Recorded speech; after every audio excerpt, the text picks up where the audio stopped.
Hi there, it's Deborah Miller, the Elementary Life Pastor. I hope you guys are doing well at home. I am excited to share something with you guys we're going to be doing.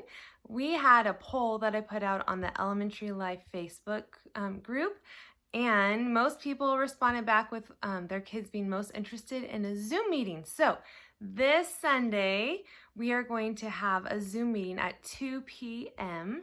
And I'm going to be sending out the invite details in our weekly email as well as on our Facebook group. And if you're not accessing any of those items, you can also send me an email, shoot me a text, whatever, and I will get you the invite for the Zoom meeting.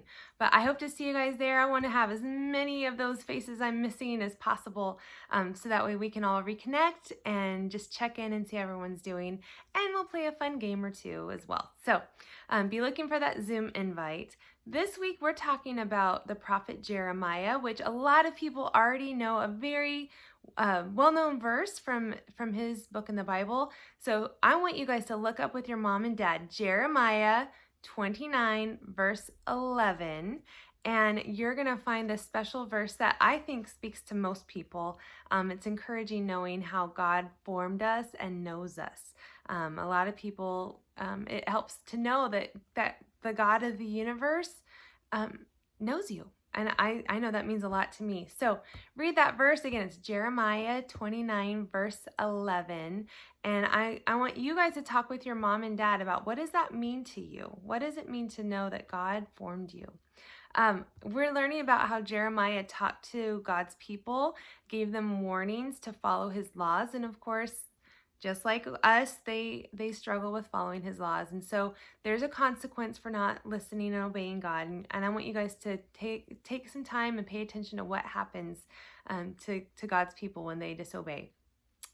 This week, I also want to encourage you guys to be praying for Sustab and Magurtu. Again, those are the kids that we support with our weekly offering, and they're part of Compassion International. So Sustab lives in Bangladesh. He's a little boy, and Magurtu is a little girl that lives in Ethiopia. And we definitely want to be praying for them and praying that they would remember God is watching over them. And just like in that verse of Jeremiah 29 verse 11, that God knows them. I also want to encourage you that if you do have an allowance, start setting that money aside that you would normally be bringing on a Sunday morning. Set that aside so you can bring that with you when we get back together again. And finally, I want to ask you guys to be thinking of somebody you can be praying for, whether it's me or somebody else you remember from Sunday mornings, or a neighbor or a friend or school friend, my mouth got crazy there, a friend from school, anybody. I want you guys to be thinking of somebody else you can be praying for while we're all at home. I know we're finishing up the school year, and so there's a lot of stuff that comes up at that time. So I want to encourage you to be praying for those friends and family members to finish strong in this school year. And I think that's it for this week. I hope to see you at the Zoom meeting. And again, I'll be sending out the invite information for that soon. Talk to you later. Bye.